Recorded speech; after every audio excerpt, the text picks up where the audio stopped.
What do people reveal in their language about how they're thinking? How can you use language to identify how somebody's thinking?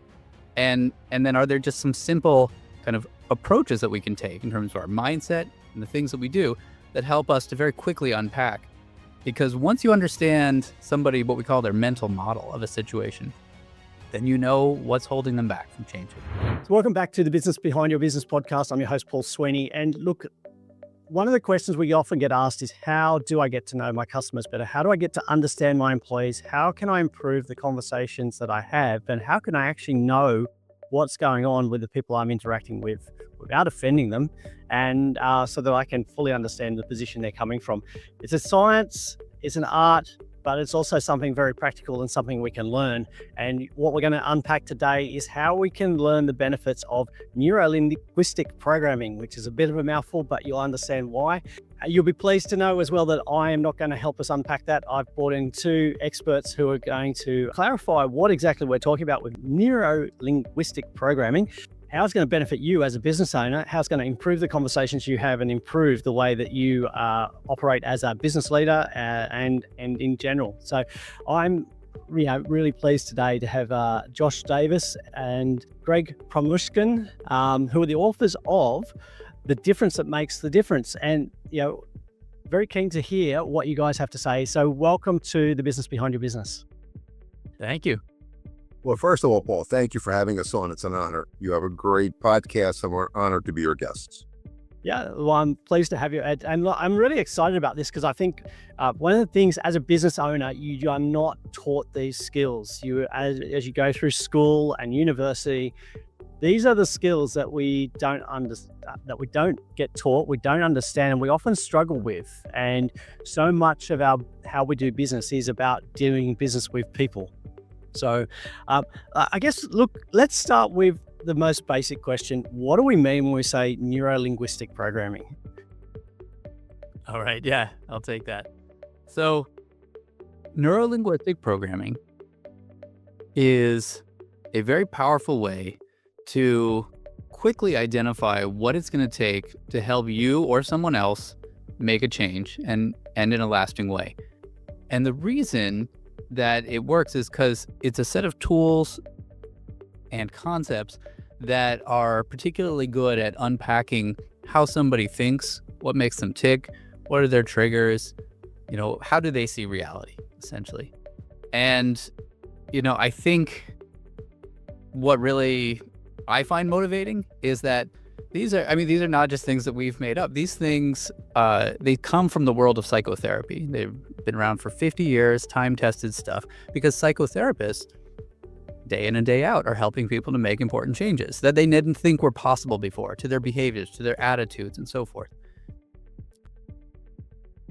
What is kind of powerful about NLP is that a linguist and his partner, they went and looked at the form, not just the content of what these psychotherapists were doing.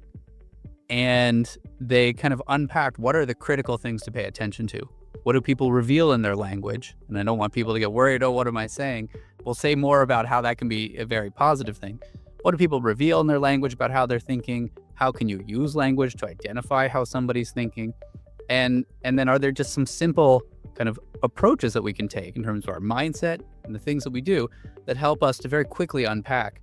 Because once you understand somebody, what we call their mental model of a situation, then you know what's holding them back from changing. Then you and they know what needs to change, and often becomes much easier to do so. So that's what NLP is all about.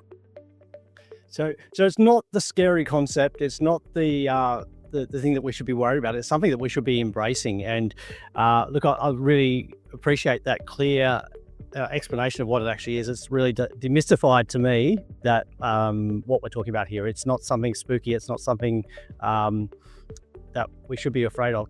And look, Josh, you're coming from a background of being a certified neuro-linguistic trainer, master practitioner, and you've also founded an institute researching into this topic in more detail. Mm-hmm. Yeah. So the Science-Based Leadership Institute, and they're taking principles from neuroscience and psychology and seeing how can you apply them to the day-to-day challenges that leaders face in organizations. And you find what this has enabled is my background with the research, and then marrying it with this world of NLP is to find where they match, where there's research that supports different tools and ideas from NLP. And I think that goes a long way in terms of making it something that can be relevant to all people in all contexts, or to most people in most contexts, let's say, right? That, it's not just somebody's advice, that you can kind of see how it makes sense based on research. And so that's something that we've been able to do also with this book, is to draw those connections, actually for the first time in the 50-year history of NLP. Yeah, and that's great. And look, and I guess this is, Greg, where you come in. So you're a trial lawyer, an entrepreneur. You've also written your own books, but I guess you're coming in from that business perspective, how you actually apply the concepts to business interactions. Sure. I took an NLP course at Princeton NLP about 12 years ago. I was certified as a master practitioner, not just as a practitioner, not a master. Josh is a master practitioner in the group. And it has made an enormous difference in my life. Because to me, NLP is an instructional manual for the brain. The way I explain it is we're born with this powerful computer in our head, and nobody ever tells us how to use it. They teach us how to do math, they teach us how to read, but nobody sits down and tells you how to think.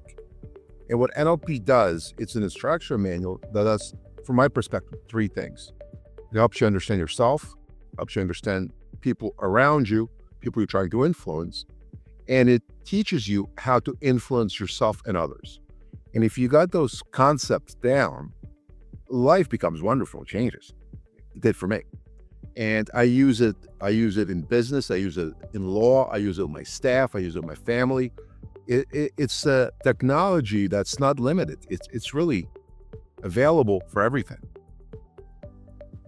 Yeah, and that's really powerful.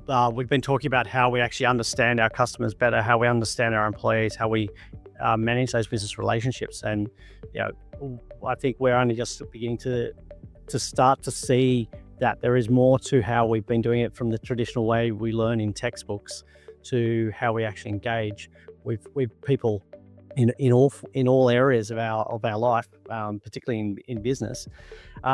Where do we start to actually understand this concept ourselves as somebody new coming to it? Where would we start? There are, for me, and I can only speak for myself because I'm a layperson, and Josh is an academic. He is a PhD. He's a smart dude. So he knows this stuff inside and out, right? And I'm just some guy that trying to get quick fixes to make my life better. And I can tell you, for me, the biggest takeaway from NLP for folks who never been exposed to it before is something that's on presuppositions. Is these the way I describe it, when you have a computer, if you want to type a document, you need a program, you need Word. If you want to do a table, you need a spreadsheet, you need Excel. And there are certain programs that we can have them running in the back of our mind. Life becomes significantly, incrementally easier. For example, one of those beliefs is the map is not the territory, or everybody has a different map of reality. And if we can appreciate that the person we're speaking with has a different map than we do, and we can understand and elicit that map, then all of a sudden, there's no conflict. He's not wrong. You're saying he just believes what he believes. And in order to influence this person, I need to understand what he believes. And if I understand what motivates or drives this person, I am able to make change. And that's anyone. That's your wife, your son, your husband, your employee, your boss, anything. Because if you can understand where they're living, you can come into their world and make significant change in them. And here's an example of that. You said, where do we start? I think, you can get the theory, you can get the ideas and say, okay, I like it. But once you actually use a piece of it, you're like, oh, and you've experienced, you feel it, then you're saying, okay, I get it on a whole different level. So what Greg was just saying, understanding the other person's map, I used the term mental model. Map, same thing, in case anyone was wondering. But so get into the other person's perspective. Why do they do what they do? What are they beliefs? Here's one way of doing that. I'm going to invite you right now, and anyone who's listening, to think of some situation with another person in your life, could be work or personal, because it doesn't matter, it'll generalize, where you're really kind of frustrated with them right now. There's something they've done, and is it possible for you to think of a situation like that? You don't have to tell us what it is, but it's So many conversations, so many situations. I'm going to invite you to do something that at first, for some people, is going to feel uncomfortable, and it's going to feel like, what? That's, there's no way that I can do that. And for other people, they're willing to go there, wherever you are on it, as long as you're open to trying it out right now. That's all I ask. As you think about that person and what they've done, the last thing they did, the thing they did that frustrated you, I'm going to invite you to ask this question, and it may help to sort of imagine yourself in their shoes with their pressures and maybe the kinds of things demanded on them from their family or their boss, and maybe what kind of, background they're coming from. But the question is this: as you imagine yourself in the shoes of this other person as them, what is important to me? And you don't have to share with us what it is, but are you finding an answer as an answer coming to you? Yeah. And maybe even more specifically, what is important to me about doing that thing that I did that frustrated Paul, right? And now we'll go one step further. Now that you've got an answer, why is that important to me? That thing that was important, why is that important to me?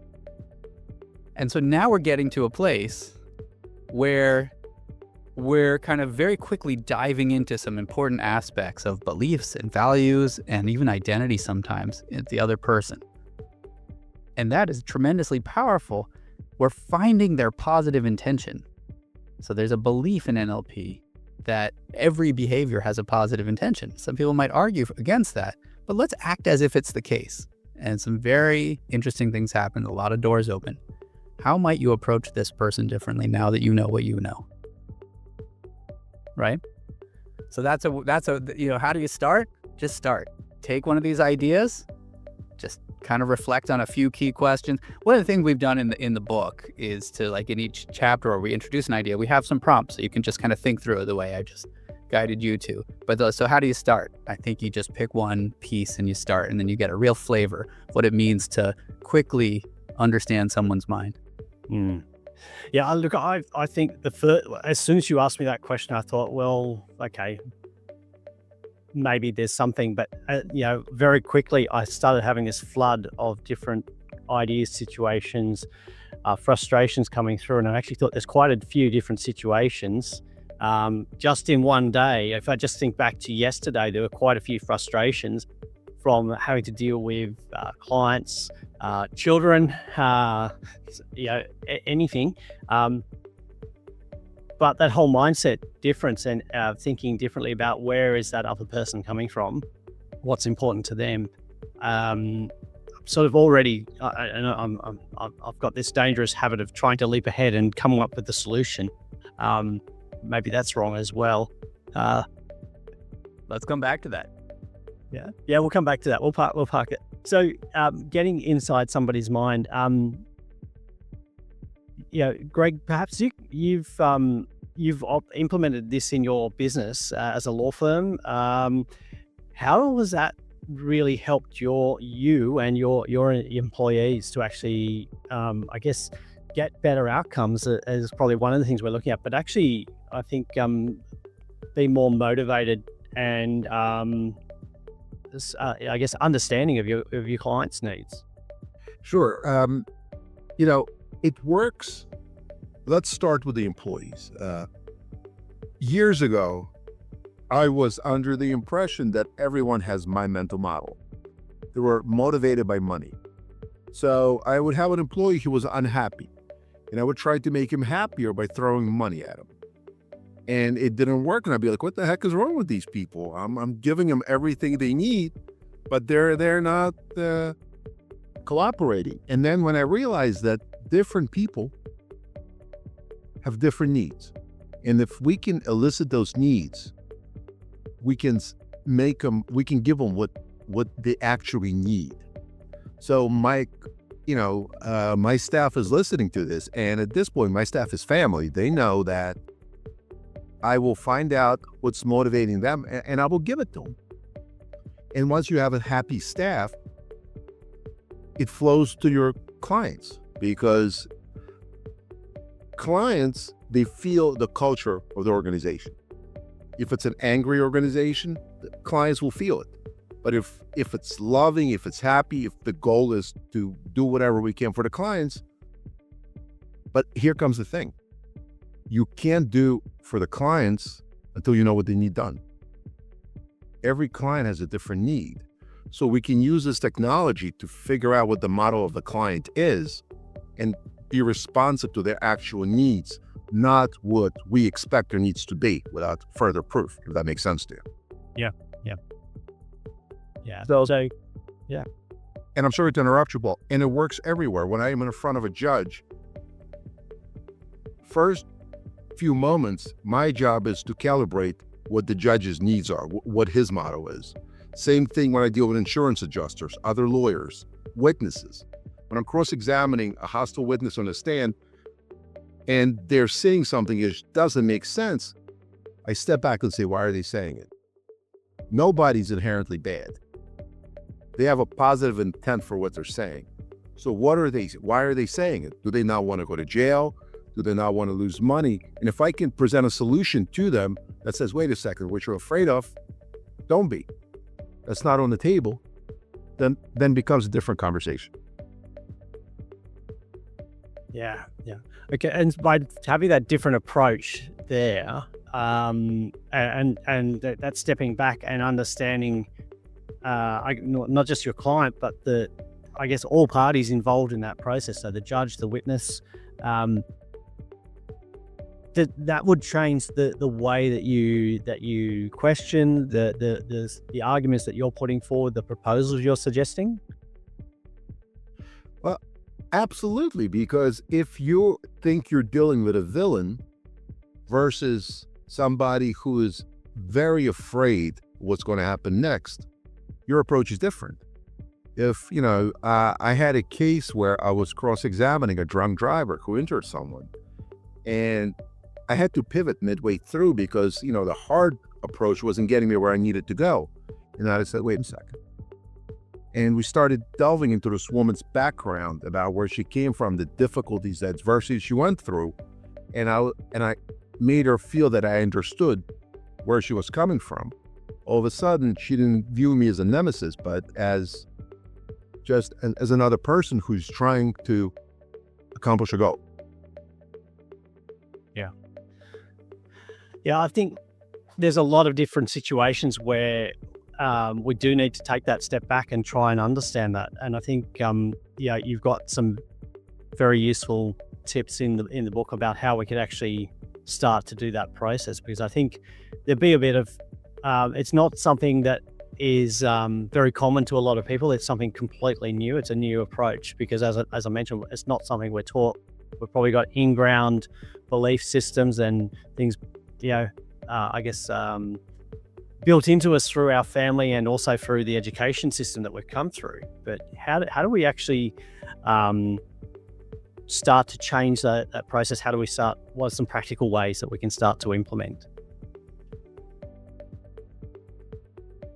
I'll start, Josh. I guess you can, or do you want to start? I don't want to start. Go ahead. I got some ideas, but I'll save them. Okay. I think from my perspective, step one is you, not the other people, but us on the inside. There are certain beliefs that we have to take on that make us, I use the word limitless.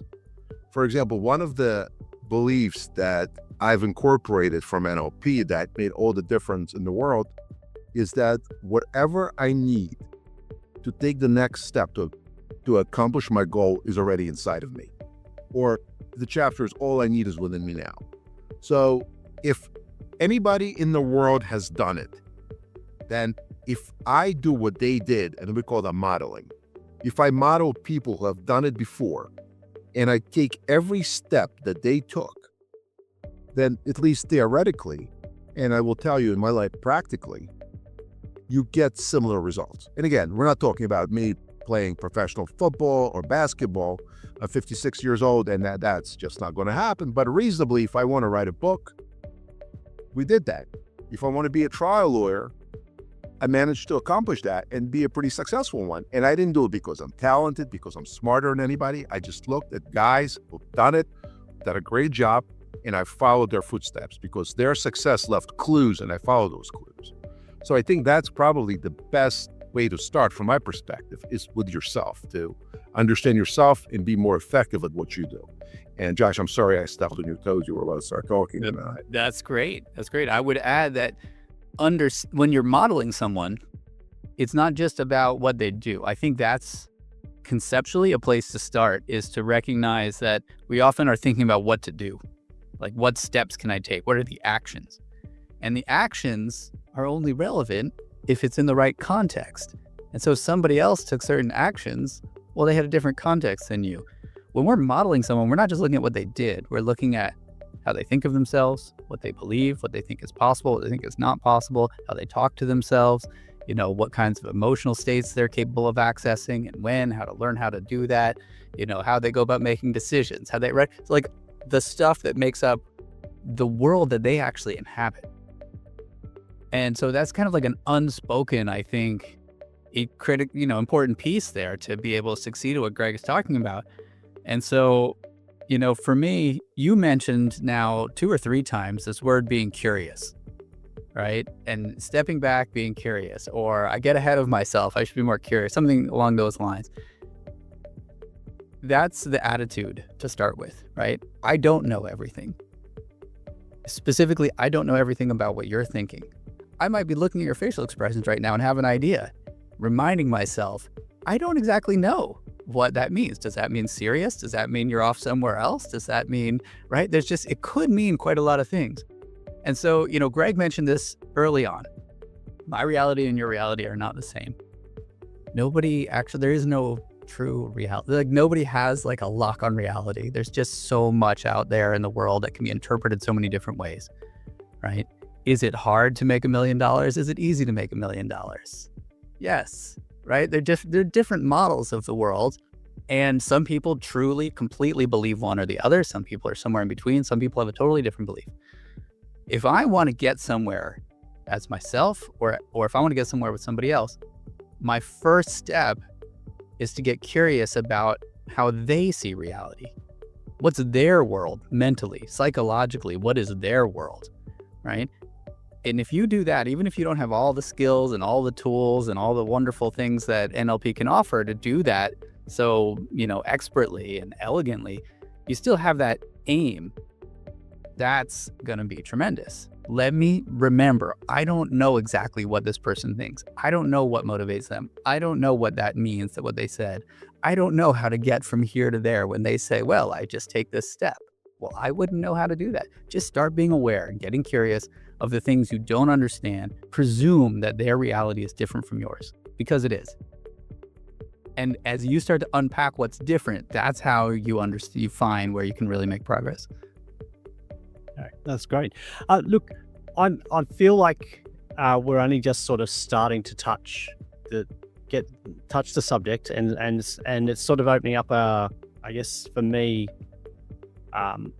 just a whole new way of doing things and a whole world of opportunity, really, when you think about all the opportunities I've closed off, because I've taken a very closed view and looked at that person that I'm engaging with as a frustration, rather than, as Greg said, you're looking for where are they coming from, what is their situation at this time, what are they really needing, what are they feeling.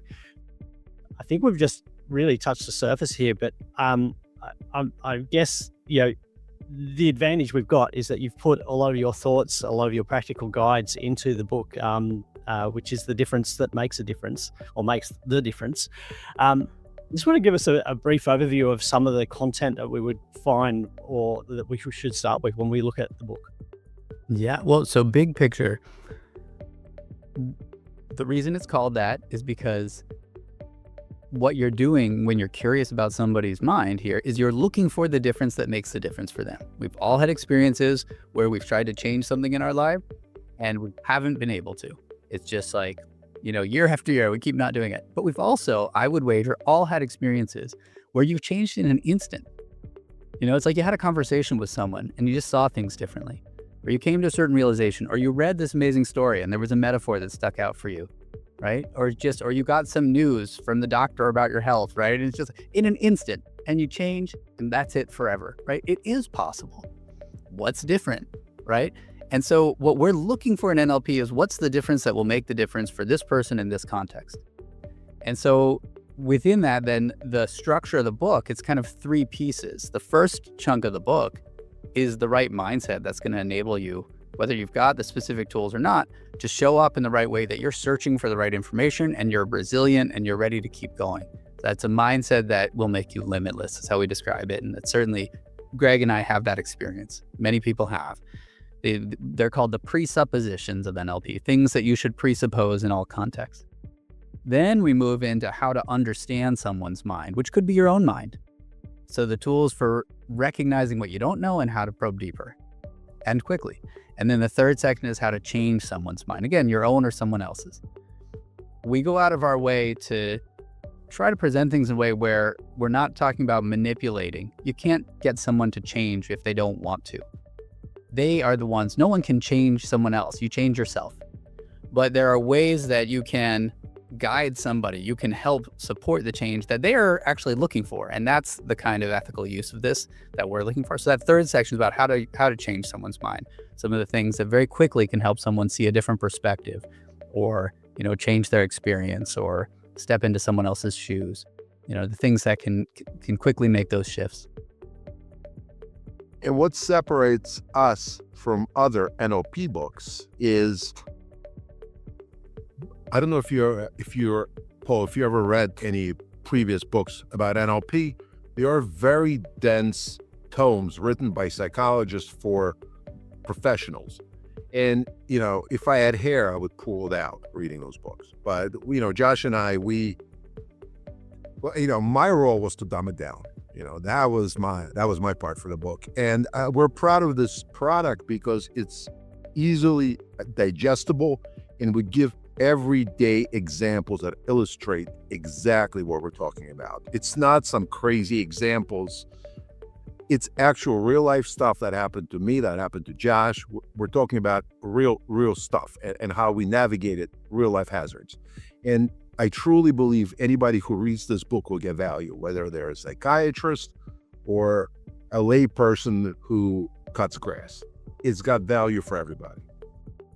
A funny thing that's happened as we've been editing the book is Greg and I both have stories like this where, there's this one thing that I used to do that would always irritate my wife. All of a sudden one day, about a year ago, that stopped happening. And she has never complained to me since then about it. Because what we're doing is, as we're reading it, we're following the prompts, applying it to whatever thing is on our mind that day, just because that's how so you can check out the chapter that you're reading. And we keep having these experiences, right, of applying it to a work thing or a personal thing. That's in addition to the examples that are in there. I just want to say, we're finding it perennially useful in these kind of day-to-day contexts for ourselves. And I feel okay saying that, because we didn't invent the stuff, right? We're the reporters, we're the ones we've worked hard to teach it in a simple way. Yeah, it sounds to me like you've captured both the key parts. You've captured well, not so much the theory, but the what it actually is and how it works. And then you've shown some really practical examples of how everyday people can take those principles and apply them, and to get to improve their capacity to steal your phrase, to become limitless. But look at those opportunities, and I'm excited about it because I can just see so many different situations in my day-to-day business. So in my accounting firm, I can see so many opportunities for dealing with those clients that are continually a source of frustration. There's always that one that you come across. So I'm looking particularly, and I'm sure, Greg, some of your examples are going to be very relevant to me when I read. Yeah, I mean, if there's people you find that you try to avoid, if there are situations where you're not showing up in the right state, or not feeling confident enough, or if there are points of resistance where you're resisting doing something or someone else on the team is, there are examples of all these sorts in, mom and pop kind of business, in legal profession, in someone in an corporate organizational setting, and in coaching with your kids, these kinds of things, all throughout. Oh, that's great. Look, so the book, the difference that makes the difference, where do we get our hands on it? Where can we buy it? Anywhere you want. Amazon, Barnes and Nobles, your local bookstore, any place that sells books. I understand the international release date for English language is in August, rather than in the US is July 8th. Okay. Well, wherever you are in the world, you'll be able to get your hands on a copy of the book. If you want to find out more about Josh and Greg, we'll be sharing links to their profiles, to the website in the show notes, which will also be available on the businessbehindyourbusiness.com website, as always. Greg and Josh, it's been a pleasure to have you with us today. If there's one thing that you wanted to leave our listeners with, one action point that they need to take, what would that be? I've got one for you. And it's this an idea from NLP. It's one of the core presuppositions. The meaning of your communication is the response you get. And so what you can do as you go through the day, just try it for the day. What happens when you communicate with someone, and whatever reaction you get, whether you like it or not, you pause and you say, wait a second, I'm going to take responsibility for how this landed. The meaning of my communication is the response you get, and see what happens. We're not saying it's your fault. We're not saying it's right or wrong. We're saying, see what happens when you take that attitude towards it. That's right. Greg, did you want to add anything to that? I really like that one because I communicate for a living. And I think when you take away the victim mentality, and that is, well, they just don't get me, it empowers you because you are responsible for what happens in your life. So when I communicate with Josh, with Joris, with my wife, if I say something that triggers my wife, it's easy to say, well, she's just that, and storm out. And you say, wait a second, it's on me. I was not eloquent in my delivery. And that brings us to one of the most important suppositions as well. And that there's no failure, there's only feedback. And what that means is we never fail. We just learn something that doesn't work. And what do? We try something else. And if that doesn't work, we try something else. And we keep trying till it does work. This is a success technology, Paul. I think all of your listeners, even if they don't buy the book, they should just go and Google NLP and just learn about it. This stuff is terrific. Yeah. No, thank you, Josh and Greg. It's been great. Some great advice there. And thank you for really demystifying what we mean by NLP, Neuro-Linguistic Programming. I think really there's an opportunity there for everybody to improve the way they communicate, improve the way they approach other parties in discussions, business, home situations. There's some great opportunities, and I think it's a skill that we need to, understand and apply. And once we start to do that, the world is limitless. So thank you again for joining us on the Business Behind Your Business, and thanks for publishing The Difference That Makes a Difference. It's certainly going to be a benefit to many people worldwide.